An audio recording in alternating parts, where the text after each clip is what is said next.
All I can say is the new movie, A Ghost Story, is probably not what you think when you hear the title. No, this is not a horror movie. This is not Poltergeist. This is not anything along those lines, but more an ethereal, minimalist exercise in filmmaking from director David Lowery, who gave us last year Disney's Pete's Dragon. This is not Pete's Dragon, and in fact, this harkens back more to the indie sensibility that Lowery showed with his Sundance Award sensation, which starred Casey Affleck and Rooney Mara. Well, they have teamed again for this movie, which is more of a personal kind of exercise, I think, for Lowery. He was going through an existential crisis at the time in his own life and decided he needed to work it out on film. And so now we as the audience are living through that. And I have to say, it is a very hypnotic movie to watch. When I was little, we used to move all the time. I would write these notes, and I would fold them up really small, and I would hide them. What'd they say?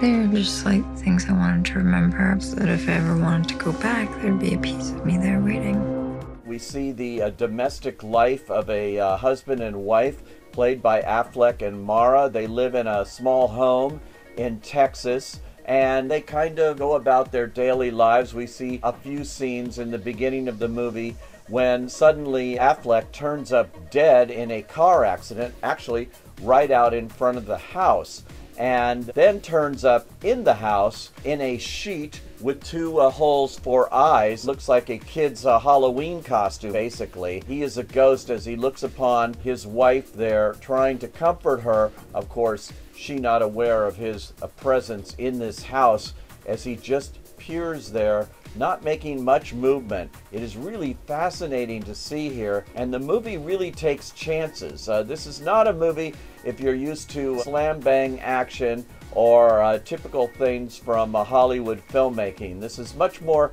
in the style of, say, an Ingmar Bergman, the great Swedish filmmaker. This movie kept me wrapped. I kept wondering where it was going. There are some amazing scenes in it. One scene where Rooney Mara is burying her grief by eating an entire pie on camera. The camera does not cut. It just stays there. It must have gone on for about 6 minutes. She just increasingly keeps eating it more intensely and then finally throws it up at the end. That's about the most action you're going to get out of that scene. Many people will be perplexed by it, but I thought, wow, this is an interesting way to show grief that I haven't seen portrayed on screen before. Eventually, Mara leaves the house and he is left there as new residents come in, new things happen. There's one group at a big party going on there. An actor by the name of Will Oldham delivers this long monologue about kind of the meaninglessness of life. It's very depressing to listen to. We build our legacy piece by piece, and maybe the whole world will remember you, or maybe just a couple of people, but you do what you can to make sure you're still around after you're gone. You have to question why all of this happens, but you have to question, what does life mean? What is this movie saying about love and life and loss and moving on? And all the things, all the questions that we constantly ask. I'm not sure what it all meant, except that I was riveted by watching it while it was on. It is not for everyone. Keep in mind, this is a very slow, methodical movie.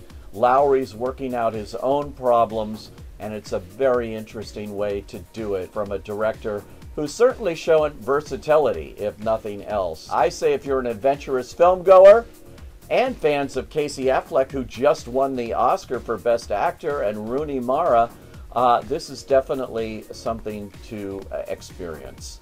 So I say, go.